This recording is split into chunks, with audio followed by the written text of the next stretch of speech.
with alert too. Yeah, So very scary. yeah, Well, good thing that we're on solid ground, right? In our lives and in our coaching. indeed we are. Talking about the rain and the potential mudslides for people. It's not for us. Southern California can be like that sometimes. We don't handle lots of rain very well. Hi, this is the new streamingnetwork.com, WGSN-DB Going Solo Network Radio, TV, and podcasts, the number one internet singles talk network. And this is Let's Talk Dating with Christine and Barry. Hi, Barry. Hi, Christine. Oh boy, is this a Doomsday. taboo? Lots of, can have so many feels about this. So, Oh, definitely. somebody has cheated on you. Can you ever trust again? That's our subject today. Hmm. Yeah. So I always like to get out of the way that yes, there are habitual cheaters. Well, we're not going to Hmm. talk about them because you don't want to be with them because for for their own personal reason, they don't want to make a commitment and they never want to make a commitment and you can't change them. So we need to let them go on their way. Right. Yeah. And we're also not going to talk about polyamory because that's where cheating becomes a whole different conversation because it happens Hmm. there too in different ways. So, Yeah. but we're talking about monogamy in this conversation. Yeah. This kind of cheating is you didn't agree.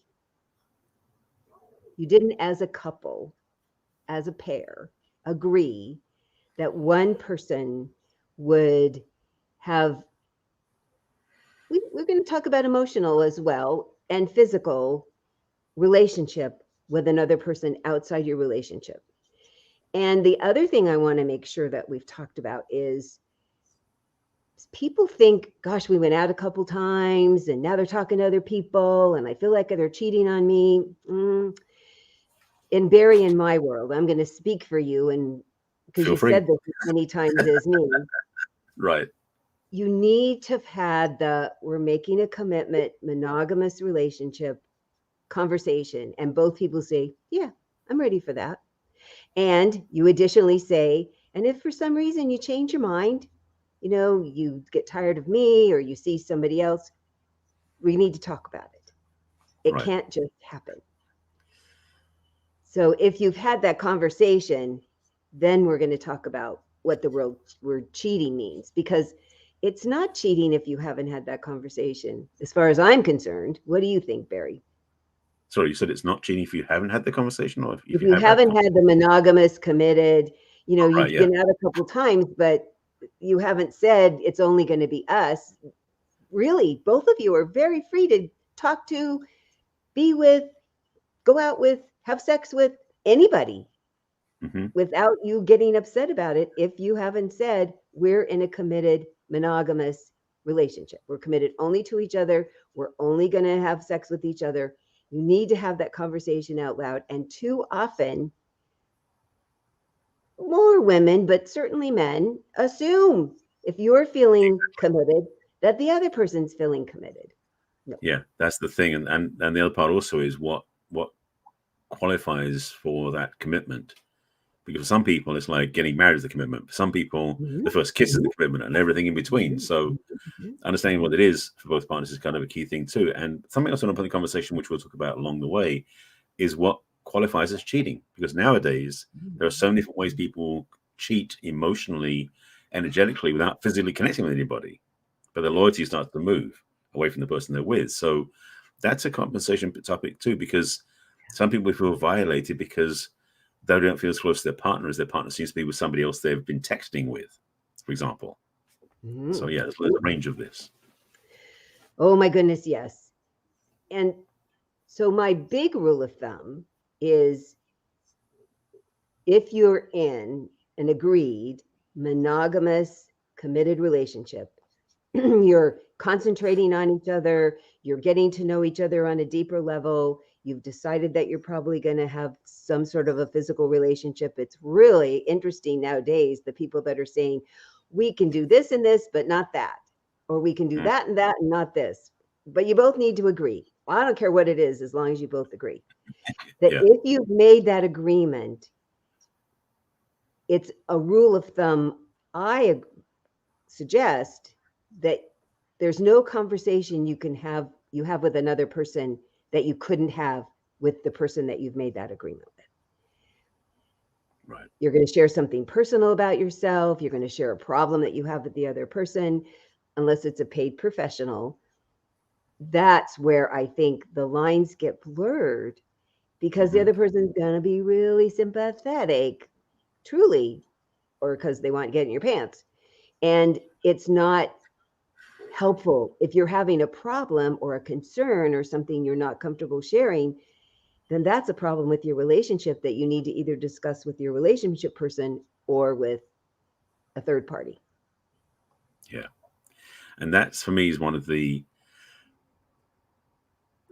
how do I say this? It's interesting because the cheating traditionally has been that physical act that is outside of marriage type thing. It's the sort of the old-fashioned way of looking at things of cheating. And so really cheating has come a long way. Cheating's come a long way. The the context of cheating has moved along because we don't have that traditional model as much in place. So to start with the beginning piece, which we talked about, is having that conversation agreed between each person of what that qualification is. So again, now we're in a committed relationship, because really what it is, the cheating is a violation of the commitment.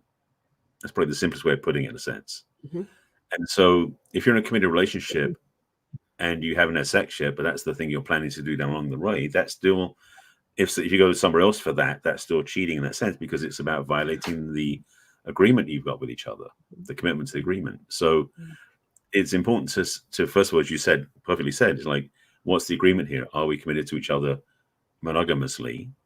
Have we had that conversation yet? Because before that, there isn't cheating, because you haven't got the agreement in place. But once the agreement's in place, ideally, you both honor that agreement, so you stay loyal. And if you're looking at some other option or thinking about something else, you need to have a new conversation. But it's when you don't do that and you go behind, in quotes, the other person's back, that's where the whole issue shows up, because the trust is violated, the belief gets violated, the person doesn't doubt themselves, the other person feels like they got away with something. There's all these different emotional components and beliefs that show up once you do that. So trust is going to be a big piece of this. Oh my goodness, yes. And I think with that point in mind, trusting yourself enough to say, what is my boundary around this? What is important to me? And this is what I need to ask from you, my other person. And to know they might not be in the same place you are. That's kind of scary, because you think, I'm ready. I want to be with just you. And they're like, I'm still looking around. And that doesn't mean necessarily that they couldn't eventually make a commitment to you. You really need to take it seriously, though. You need to really be clear about, they've said out loud, not ready yet. So what happens sometimes is women can say, well, I'll go ahead and have sex with him because then he'll want to be with me. And it doesn't always work that way. And then we're even more attached and more hurt and more sad. And then we feel like our trust has been eroded. And he told you, or she told you, I'm not ready yet, for whatever reason. And if you just can't wait, then you say, okay, I'm moving on. I'm going to go be with another person. Now, that you don't do it for this reason, but it could make them decide they don't want to lose you. How nice is that? But you don't do it for that reason, that you do it to protect yourself, to honor yourself, to say, this is my boundary. I'm really ready for a committed relationship. And I thought it would be with you. And if it can't be with you, I'm going to go look for somebody that it can be with. Right.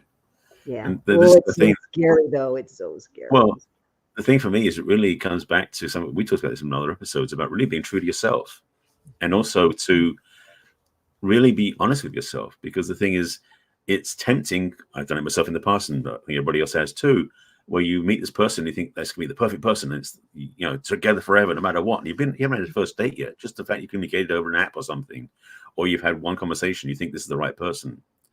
And so we start to get very invested, like, putting all your eggs in one basket, metaphorically speaking. So when that person turns around to you and say they're not ready to commit yet, the desire to look somewhere else is kind of hard to do, because you put all your focus and your attachment to this one person. And so in a lot of ways, what we're saying as well is, date with So I don't overcommit before you get there, in a sense, or don't overreach or overstretch before you get there. It's almost like you get to know somebody, not so much to hold back, but don't necessarily put all your eggs in one basket yet. Have a few baskets around, so to speak. You know? Yeah, I like how you put that. Don't hold back, and don't move forward. Mm-hmm. You know, move forward and see what they do, and then move forward and see what they do. Don't be all in if they're not. Right. Mostly because you won't be as careful about your emotions. You'll sacrifice. You might say, oh, yeah, that thing that I thought was really important isn't important when it really is. If it turns out it wasn't important, great. Often I'll hear, no, it really was important, but I kind of put it aside, and it doesn't turn out well at all. So I love that you say your truth. I say my truth. I know Barry says his truth. I think it's important to say your truth, and then wait and see what they say. Just hold on and don't jump in with both feet. It's really difficult when you really like them too. I know. Absolutely. It's almost it's like the it's like they become the center of the universe and they blot out the sun. They're like everything you could possibly think of. Now nothing's changed. Just what you've done in your imagination is make up this story. Yeah. And then of course the story has all these attachments and assumptions tied to it. So when they don't do what you think they're going to do, you feel violated, even though they didn't do anything to affect you. You took it personally because you've set up this scenario, this fantasy, this false story that isn't true yet. Now, as you said, if they commit to, then they can start becoming real and reality, and no longer fiction, but becomes fact. Then it's a different conversation. Yeah. But definitely up front is notice where you're making up stuff and when you're really true. Because it's the other part of this too, is that we do tend to be fantasizing a lot when we meet somebody, because we meet this person who's, first of all, if you're single for a while and you meet somebody new and they're into you, there's this, wow, I'm going to feel like I'm going to have this with them and this with them and that with them and wonder what they're like in bed, and all these other things come up that isn't real yet. But we start basing our assumptions and our reactions on what we've made up in our heads. Dangerous. Yeah. Oh my gosh, so dangerous. And then that the hormones kick in, and then we feel good when we're with them, and then we want to keep feeling good when we're with them. Yep. And to look at what the substantial reason is, not just the fantasy reason that you feel really good. So as you hear us saying this, it's a very brave conversation. It is so, you have to be very brave to figure out what you need and want, and then say it out loud nicely to the other person. And the foundation that it established is what's going to happen next, because then you're moving. Okay, so you both say, yep, I'm ready. I'm turning off my online profile. I'm going to tell anybody else I'm dating, no thank you. And now I'm going to concentrate on you. So you need to talk about, what does that mean? What kind of emotional support are you going to need? What kind of physical activity is important to you? What kind of alone time do you need? If you haven't discussed this ahead of time, which if you've dated a little while, hopefully some of this has shown up and come up, you need to talk about it, because everybody has needs of, I like this much time texting or talking, and I don't want it to stop just because now we've made a commitment. I would like this to continue. Or I'd like, now my dictionary says if I'm in a committed relationship, I need this more. Well, you need to say that out loud and see if the other person can agree to that.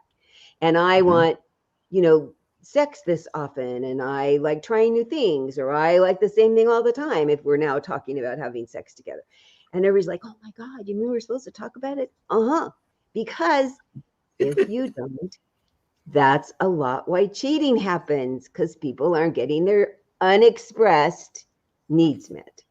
Yeah. And the other thing is, but then the other part also is that you may make assumptions about your partner you didn't know because you didn't ask. So having a conversation also involves asking questions, because you might discover your partner is going to provide you with way more than you expected. And so even the thought of cheating is not even on the table anymore because you've moved. But I want another piece into it as well, because this comes up a lot in conversation. I've had this before, is that sometimes when you get into a relationship, we drop everything, including all our friendships. And what happens sometimes is if the partner thinks they have them all to themselves, but you want to maintain your friendships, they think your friendships are cheating on them.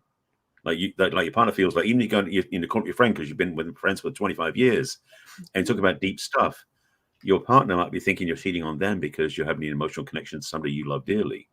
Yeah. So you've got to make sure you have that set up clean too, because some relationships don't sustain very well when they're outside friendships even. So you don't know what you're walking into.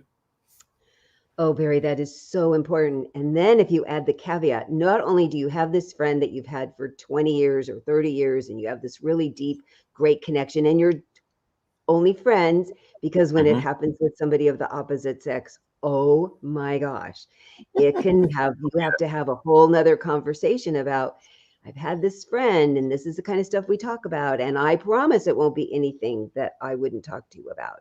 And typically we're just talking about past stuff and past friends and experiences we've had together.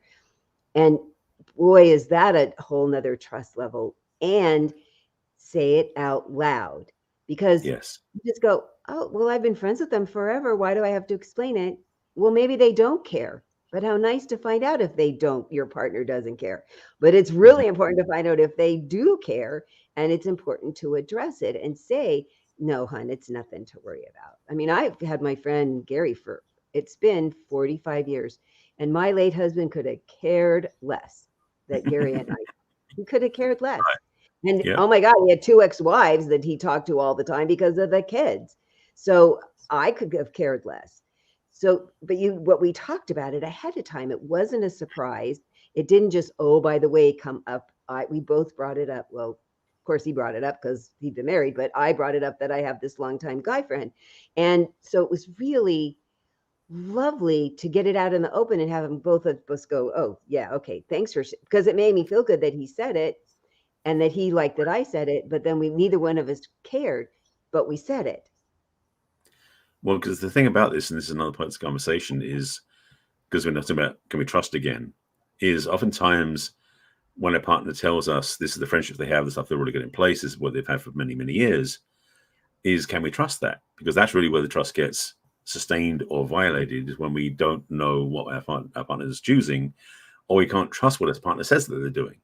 So getting things on the table, like you said, having a conversation up front, it basically takes things out of the shadows, puts them into plain light. So you say, oh, now I know this part of the conversation. Fine, I understand it. Because I've got friendships go back, 25, 30 years myself. And clearly, and I've been single for this many years, if there was going to be anything happening, it would already happen with those people, and it didn't. So there's nothing to worry about. But you got to say it out loud, because even though I may know that for myself, my future partner may not know that yet. So I've got to tell them and say, look, just so you know, I have all these friendships. Nothing's ever happened. Nothing's going to happen. But just so you know, that people I do hang out with once in a while. We have deep conversations about life and love and everything else, because that's what we're about. But I'm never going to cheat you because for them. And I love that you say it would have. Yeah, kind of. It was going to happen. Trust me, it would have happened before now. Right. Because Barry does have lots of women friends because he's so woman friendly. I mean, we like talking to you. So you have lots and lots of women friends that come to you and trust you and want to talk to you. So the other piece I would say is, when you're having a conversation with one of your longtime friends, you either say ahead of time, oh, by the way, I'm going to have lunch with blah, blah, and, we're going to talk about our latest podcast or something. Or if it's something that just comes up to you later, you go, oh, I had the greatest conversation with blah, blah. You remember I told you about her and she's talks about this, or you remember him because we talked about that. Because as long as you're being upfront about it, because most people have some sort of little insecurities inside of them. Even as people have done a lot of work, there's still those little pieces. And the very first time I came home and Tony's first ex-wife was sitting on the couch, it was kind of like, oh, that's startling. Just startling, not worried, just startling. And then I learned that every time they needed to talk about the son, she would show up and sit on the couch. So it was just like, hi, Brenda, do you need something to drink? And I just go upstairs. And because it just sort of happened, even though I knew about her and I'd met her, it just was so weird to show up and there she is sitting on the couch, that I was like, oh, right. It's this thing that will just happen.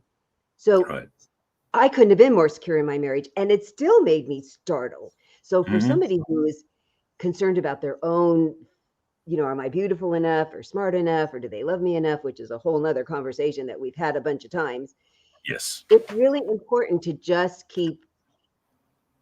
say something. Just say something. Oh, by the way, just in this really benign way. It's really helpful for the receiving person. Yeah, and it's also, it doesn't hurt necessarily if you're going to be seeing one of your friends, like it's the common house where you both live, is to like text your partner, say, just so you know, when you come home, so and so is going to be here because we started a conversation and it's getting deep, and so on. You know, when you walk in, don't be surprised. Which is one thing. And I mean, I know this buddy from a selfish point of view is that I know where I'm holding space because I just had a conversation with a matchmaker who wants to put me in their database because being single, they're looking out for me. Is that I want to be with someone who does this sort of work with me. So it's kind of like if I let her know this future projecting, that I'm sort of a client or a friend who's going through deep stuff, when she comes home, she'll leave the honor the space, or I may say, can you jump in there and help me? Make even that way. So there's different ways of it being. But again, giving them a heads up is a nice thing to do as well. So they don't walk in surprised. So there's one little tweak that might be nice to have as well. Just out of respect. Yeah, because you and I are certainly looking for the similar kind of that big trait of somebody who's into personal growth and likes talking about it. Yeah. So what I've discovered over my 30 years of researching men and women and talking to them a lot, and then 15 years as a coach, generally, this is a big generalization because there's lots of exceptions, but generally, men cheat outside of their committed relationship because they're not getting enough physical attention. It's often the big reason. They could be feeling disapproved of a lot. They could be feeling like they can't please their wife emotionally, mentally, or physically. And the physical need that men have to connect physically with the woman that they love, what's so sad is when we women get mad at you, we pull away physically and emotionally and mentally. And now we're completely disconnected. And if we stay mad over a really long period of time, because we won't explain to you how to make up for us or to us, or even if you try, it's never good enough or the right thing or how unreasonable. I'm saying I used to be the most so unreasonable. It's like not feeding you and you want to go get fed. And often it really is just sex for you. I'm not making excuses. I'm just saying it's not usually an emotional connection, but it's still cheating. It's still cheating. It's still going outside your vows. But for the women's side is what I'm talking about right now, because then there's the men's side about why women cheat. Really think about how to get past physically withdrawing, even when you're mad. How can you get him to apologize? Because apologizing is can be a turn on for us women. If you say, oh my gosh, I hurt your feelings, even though you didn't do it on purpose, even though you didn't know it happened, even though you didn't mean it, if our feelings are hurt and it's completely unreasonable, I'm okay saying it's unreasonable. If we say you hurt my feelings, if you say, I'm so sorry I hurt your feelings, we're going to be more likely to get over it and be drawn back more physically. It's amazing how counterproductive this is, because we get mad over real and perceived things, and you don't want to apologize because you don't on purpose hurt us most of the time. And if you hurt us, you need to apologize, even when you didn't mean to, even when it was an accident, because that is the reason I have heard so often from women why they pull back and why men have now gone off and had a physical relationship with another woman. So true. What do you think from a guy's point of view, Mr. Selby? Well, the thing you said, which one of the things that stuck out about being disapproved of, is one of the things that for men especially is that we I won't say we survive on, but being approved of by a partner is a key component in our relationship. When she approves of us, when she, respect is kind of in there too, but it's more about being approved of. So when a woman gets upset and pulls that back, we can feel a bit lost. And so when another woman approves of us, it kind of like, magnet, we get pulled into that, energetically speaking. And it may not be a physical relationship, but just that energetic of being approved of could be enough to fill up our battery, so to speak, so that our partner who is not doing it. So then we know this is an interesting dichotomy. So she can feel cheated on. But another piece of that too is for us men, oftentimes we're not aware of, or we don't think we did anything to hurt our partner. So we don't think we should apologize out of principle. which is the other part. So for the men out there listening, sometimes it's worth apologizing even when you don't think you should, because it's all that your partner needs to soften. Because oftentimes her upset can't, because we talked about this being upset episodes ago, months ago in the conversation. If you didn't want to listen to our broadcast, go back and listen to some of the archives. We've got some good stuff in there. But one of the things we talked about was the challenge with trying to fix our partner when we think they're broken because they're upset. So when a woman's upset, an apology is probably the only thing we can say to her that's of any value, because any solutions we provide aren't going to help at this point, because her upset doesn't get solved by mental thought. It gets solved by either being dissipated by her own venting it out, or by us simply being the bucket holder of her upset so she can feel okay. And apologizing is part of that. Again, even if we don't think it's our fault, even if we think they were wrong and we were right, apologizing can save the marriage sometimes, even if it does not have a belief system. So be aware it's a good tool to use, not just flippantly, but authentically, to reestablish the connection. Oh, Barry, you guys put up with so much sometimes from us. We can be so difficult and so challenging. And I'm here to say we appreciate it. We appreciate when you buck it up, when you take one for the team. Mm-hmm. And it's not even always, well, yeah, I'll say that we think you're wrong. And I don't want you to think you're wrong. You're not wrong. We're upset because we haven't eaten. We're upset because we didn't sleep. We're upset because our hormones are all over the place. We're upset because we're more upset. You might have done something, but it's more. It's just more because of who we are. And all the other side of that coin is we're also very loving and very passionate and very excited. When we're in a good mood, it's all lovely. So it's just, you get both sides of the coin.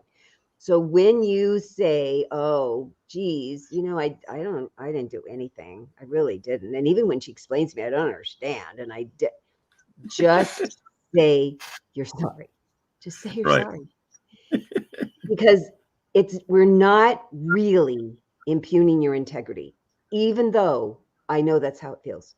My male clients, this has been a really interesting part of my coaching, to explain this to them, because you would 1% maybe. We always think you're doing it on purpose to make us mad. I can't tell you how many times women say that. I'm like, oh, no. We're oblivious. We don't know we're doing that. Yes.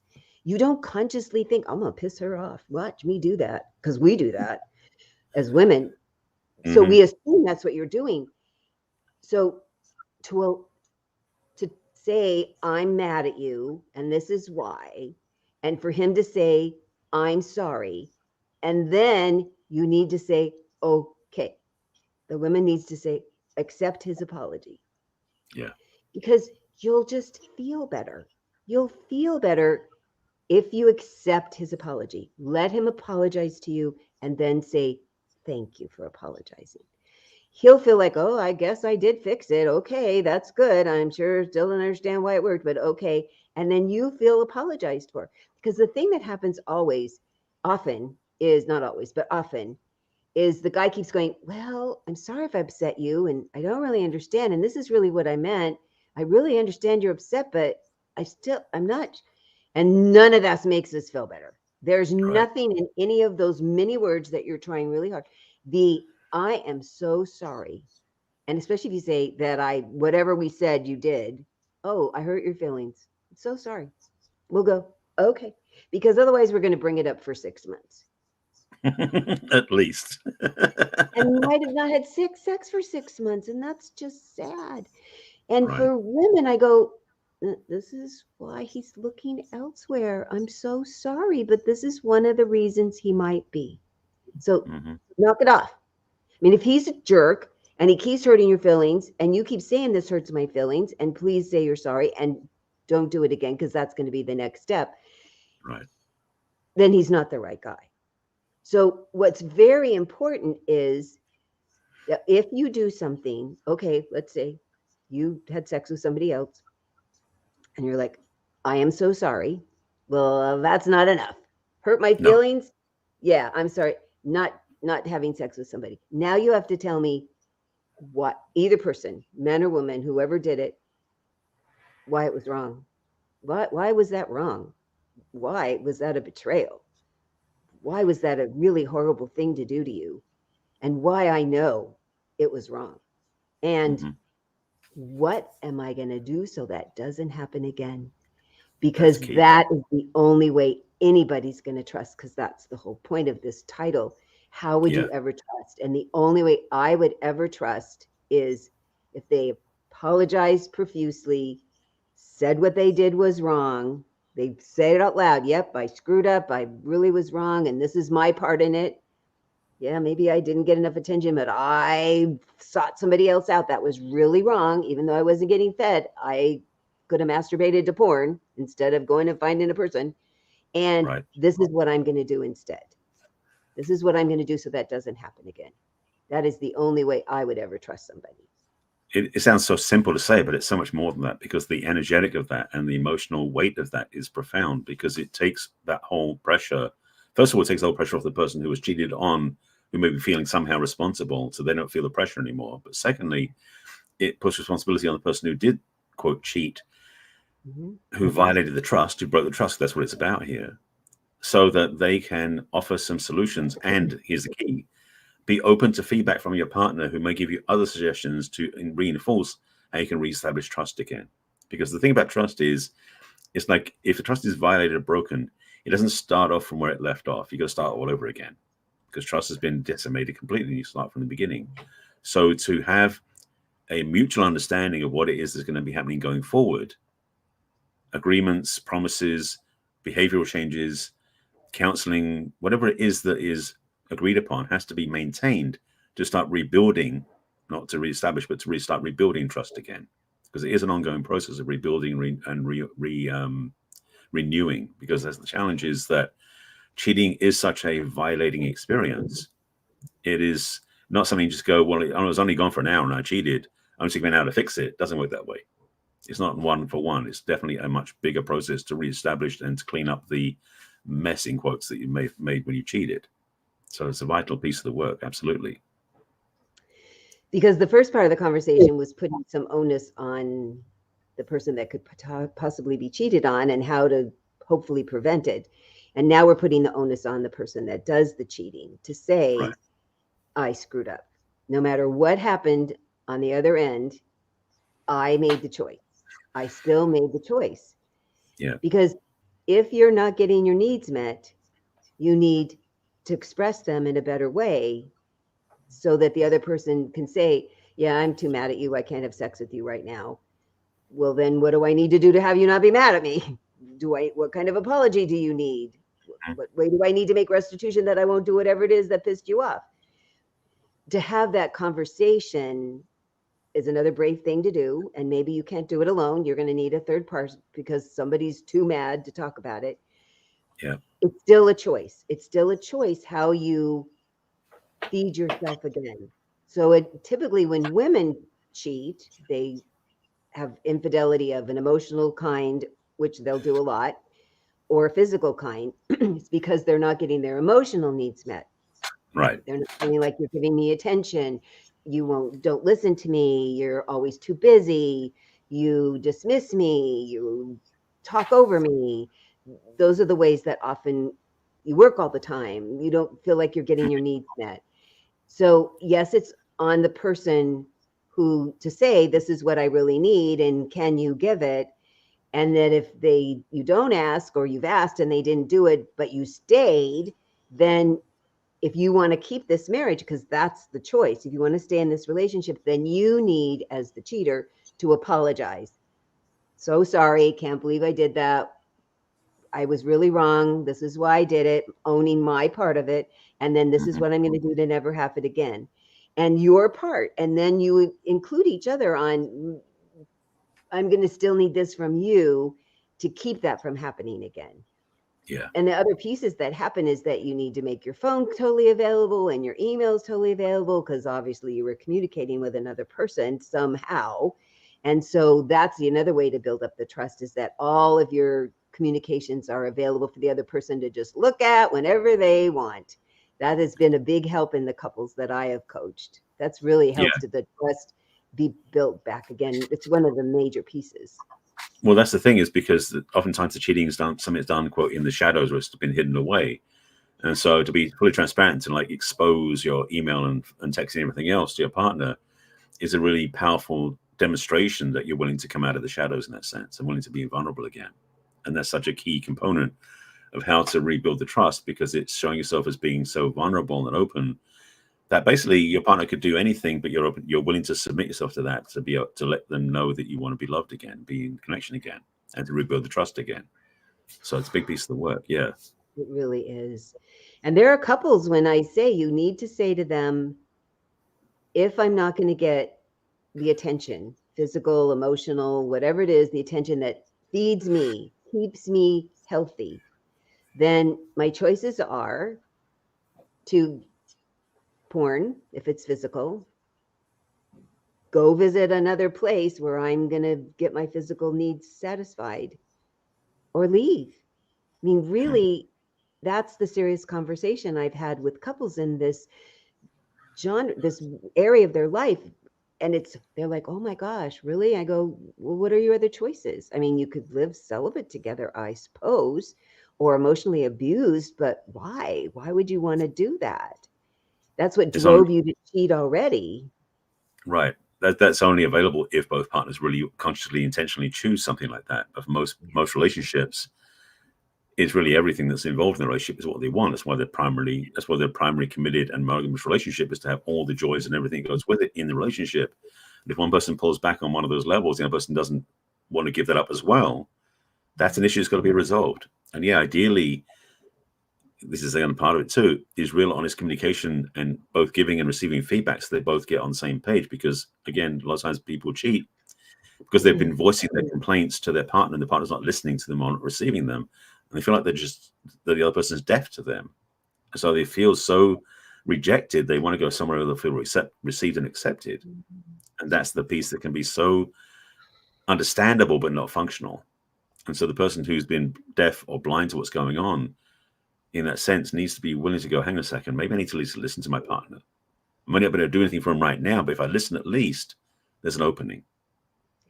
But that's the thing, is that willingness to stretch beyond our positions and righteousness, to be willing to let a partner in, so we can actually get an answer and a solution to where we want to have a different communication level that becomes more open and receptive between each partner. Yes, being available to hear, and then learning how to say it in a way that your partner really does hear. Because I have had so many men tell me, I knew she was kind of unhappy, and they really mean this seriously. They're not being jerks. I knew she was I had no idea she was that unhappy. They really don't. They really don't. Because sadly, often we women don't say it directly. We say it in hints and innuendos, or we just think they're going to know it, coming at somehow reading our minds without us saying it.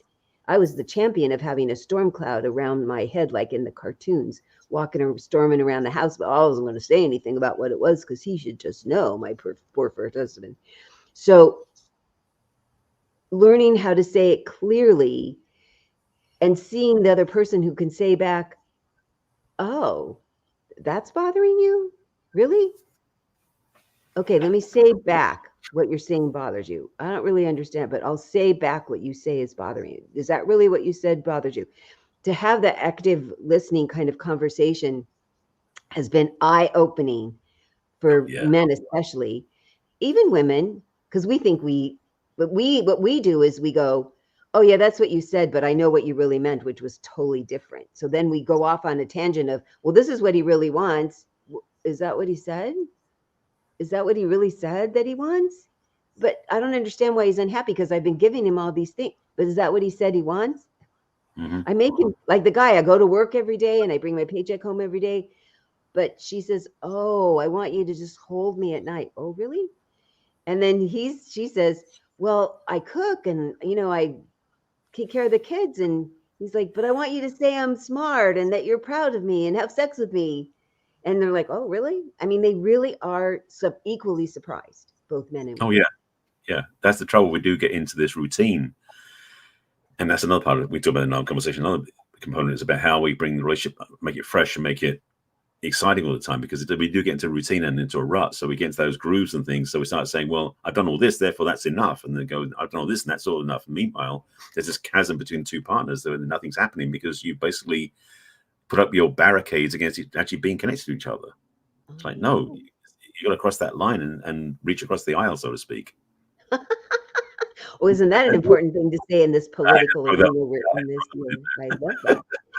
Yeah, I've discovered it's so funny because people have one manual when they're dating and another manual when they're dating somebody special. And then there's another chapter in the manual for when they're feeling committed and monogamous. And then if they get married, there's a whole nother chapter, and they don't actually talk about, oh, I need those things, and now I need this too.